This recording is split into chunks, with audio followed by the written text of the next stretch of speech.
सही है। कल मैं इधर आया तो आज अखबार में मैंने देखा कि लंबी चौड़ी बयान दिया जफरुल्लाह साहब ने, उसमें जूनागढ़ को भी डाल दिया। जूनागढ़ को सलाह जफरुल्लाह साहब ने दिया था कि हाँ तुम पाकिस्तान में शरीक हो जाओ, वो ठीक है, तो उसका जूनागढ़ का नवाब को भोगना पड़ता है, कोई जफरुल्लाह साहब को भोगना नहीं पड़ता है। और ये तो खाली बातों है। जूनागढ़ का तो फैसला हो गया, अभी उसमें कोई चीज बनने वाली है नहीं। कोई यूनो में जाओ, दुनिया पार जाओ, उसमें कोई चीज नहीं बन सकती, वो तो हो गई बात। अब जो जफरुल्लाह साहब कहते हैं कि जूनागढ़ तो यूनो में जाएगा, यूनो में क्या जाएगा? आज कश्मीर में यूनो में गए हैं हमारे तरफ से, क्यों गए? हमें तो इस तरह से कहा कि भाई ये पाकिस्तान खुली लड़ाई करे तब तो अच्छा है, लेकिन खुली लड़ाई नहीं करते हैं, अपने आदमियों के पास लड़ाते हैं, अपने वहां से सारा सामान देते हैं, अपने वहां से सब हथियार देते हैं, अपने वहां से जितना सामग्री चाहिए पूरी देते हैं, अपने वहां से रास्ता देते हैं। तो उससे तो खुला लड़ाई करे तो अच्छा है, न करे तो हम दोनों उसमें पड़े हैं तो ठीक है, यूनो के पास जाओ, जाके वहां से कुछ हो न हो, लेकिन वहां हम कहां तक बैठ रहेंगे? इस तरह से हम बैठ नहीं रह सकते। तो कश्मीर का मामला तो अलग है, जूनागढ़ का मामला अलग है। जूनागढ़ यूनो के पास जा नहीं सकता, क्योंकि जूनागढ़ कहते हैं कि आपने भी रास्ता दिया था। हमने किसको रास्ता दिया था? हमने किसी को रास्ता दिया नहीं। वो जो जूनागढ़ के लोग थे, उन लोग अपने रास्ते से जाते थे, वही रास्ते गए, उसने हमने किसी ने रास्ता दिया नहीं, और हमने न कोई चीज उसको दिया, कोई न साथ दिया। और जूनागढ़ में एक मक्खी भी मारनी नहीं पड़ी, किसी के ऊपर कोई हथियार चलाना ही नहीं पड़ा, फिर क्या रहा? और खुद दीवान ने खुद आके कहा कि मेहरबानी करके हमारी हुकूमत ले लो, हम नहीं चला सकते, और नवाब वहां उठ के भाग के कराची जाकर बैठ गया। फिर जूनागढ़ की बात क्या करते? तो ये चीज तो हो गई। हाँ, हमने एक फैसला किया कि भाई ये रियासतों में हमें एक काम करना चाहिए, कबूल करना चाहिए कि जैसा रियासत के लोग चाहे ऐसा करें। तो जैसे लोगों का लोकमत हो, इस प्रकार करना चाहिए। तो लोकमत जैसा हैदराबाद में हो, कश्मीर में हो, हर जगह पर हो लोकमत, इस प्रकार का करो। हमें कोई फैसला करने में इतराज नहीं है। लेकिन यदि कश्मीर में जो चलता है इस तरह से चलता रहे तो फिर लोकमत करने की क्या जरूरत? हम लड़ाई करके कश्मीर को ले ले तो फिर लोकमत की जगह कहाँ रही?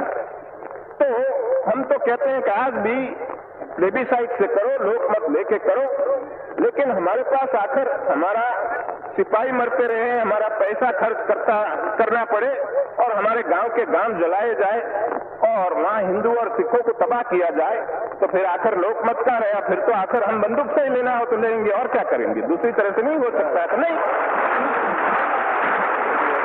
लेकिन हमने एक बात साफ की कि कश्मीर की एक तसु जमीन हम छोड़ने वाले नहीं है, कभी नहीं छोड़ेंगे। तो अब दूसरा आपको ये समझना है कि ऐसी जब नाजुक हालत में हम पड़े हैं, इस समय पर हमको क्यों तंग करते हो आप?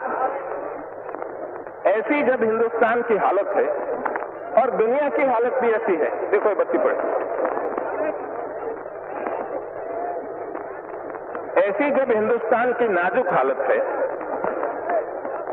तब हमें क्या करना चाहिए?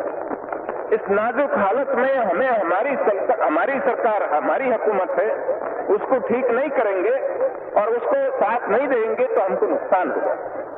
इसलिए आज जिस जगह पर प्रांतों में हमारी हुकूमत बैठी है, उसको साथ देना चाहिए। तो मैं इतने लाखों आदमी आप जमा हुए हैं कलकत्ता में, तो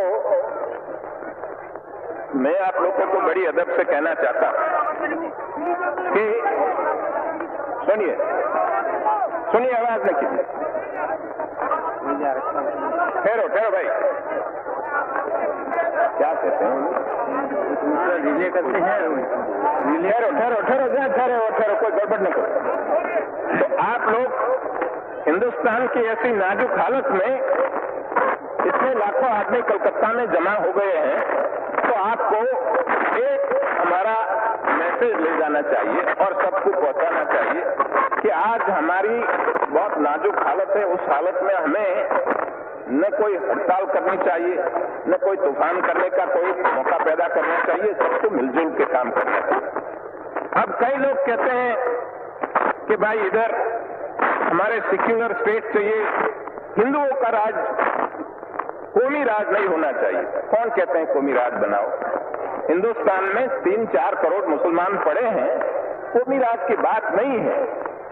लेकिन बात एक है कि हिंदुस्तान में जो मुसलमान पड़े हैं, वो मुसलमान ने, काफी लोगों ने, ज्यादातर लोगों ने पाकिस्तान बनाने में साथ दिया।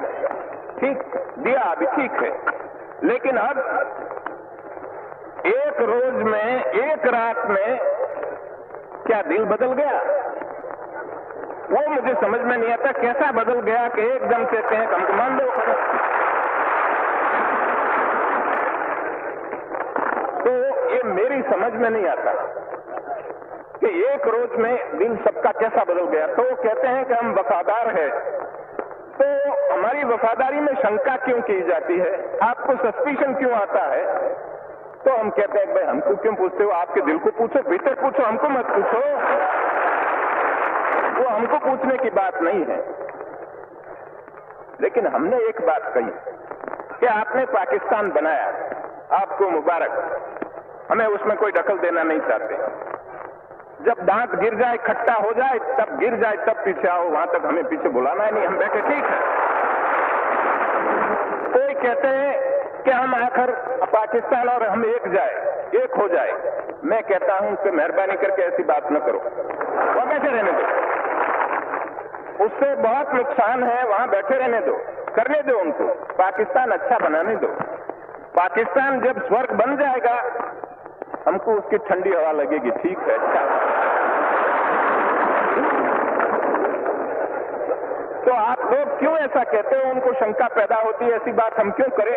मजबूत बनाओ, तगड़ा बनाओ, पाकिस्तान हमारा पड़ोसी मजबूत होता है, बहुत अच्छी बात है, तो हमको कोई नुकसान नहीं है, वो ठीक है।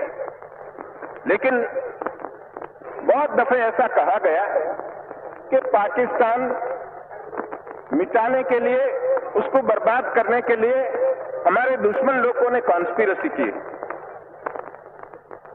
मैं पाकिस्तान के लीडरों को बार बार कहना चाहता हूं कि पाकिस्तान का कोई भी दुश्मन हो और कोई भी कॉन्स्पिरेसी हो तो पाकिस्तान में पड़ी है, बाहर कोई नहीं है, वहां भीतर पड़ी है। जितने दुश्मन है वहां सब, इधर कोई नहीं है। हम उनका कोई बुरा नहीं चाहते हैं। क्यों हम बुरा चाहें? हमने राजी खुशी से तुमको दे दिया कि जाओ तुम पाकिस्तान बनाओ। लेकिन यदि ये हमारी आंख में धूल फेंकने के लिए कोई आवे तो हम कहते हैं कि इस तरह से हम नहीं चलने देंगे, ये काम नहीं चलेगा। हमारा हिंदुस्तान बाकी का है, उसको छोड़ दो, बाकी हिंदुस्तान को उनका काम करने दो, उसमें आप दखल न दो, तो हम आपके काम में दखल नहीं देंगे। तो आप देख लीजिए, हमने फैसला किया तो जितनी चीज थी उस चीज में उदारता से हमने उनको जितना इनका हिस्सा था उससे ज्यादा भी देने के लिए हमने कोशिश की। लेकिन जब हमने उनका रुपया देने का किया, उस समय पर हमने कहा कि आपको यदि 500 करोड़ रुपया चाहिए और इतना हिस्सा हमारा चाहिए तो हम देने के लिए, आपका हक हो न हो, ज्यादा हम देने के लिए भी तैयार है। लेकिन मैंने लिख के दिया था कि यदि ये रुपये से गोली चलानी हो कश्मीर में तो हम इस तरह से रुपया नहीं देंगे। हाँ, तुम्हारे में ताकत हो ले जाओ, ठीक है, लेकिन हम खुशी से रुपया तो तब देंगे कि जब ये फैसला सब हो जाए तो आपका रुपया है, हम उसमें कोई दखल नहीं देंगे। हमने आपके साथ मिलके एक फैसला किया तो एक कंसेंट डिक्री है, ये तो कोर्ट में जाना न पड़े, लेकिन आपस में बैठ के हमने फैसला कर दिया। तो तुम्हारी डिक्री कब बजेगी? जब ये हुक्मनामा तो तब बजेगा कि जब हमारा फैसला हो जाए। तो कश्मीर का फैसला हो जाए, उस रोज पैसा ले जाओ तुम्हारा। इस तरह से हम जब कहते हैं तो कि हमारा पैसा नहीं देते हैं और वो कुछ अपने जो फैसला किया उसमें से पलट जाना चाहते हैं, हमें कोई पलटने की हमारी नीयत नहीं है। होती तो हम करते क्यों? जाओ कोर्ट में करो, हमने इस तरह से काम नहीं किया। तो हम बार बार इन लोगों को सुनाना चाहते हैं कि तुम्हारे साथ हमारी कोई बुराई नहीं, न बुराई करना चाहते हैं, तुम्हारे साथ हमें कोई झगड़ा नहीं करना चाहते, लेकिन आप मेहरबानी करके हमको पड़े रहने दीजिए, हमारा काम करने दीजिए।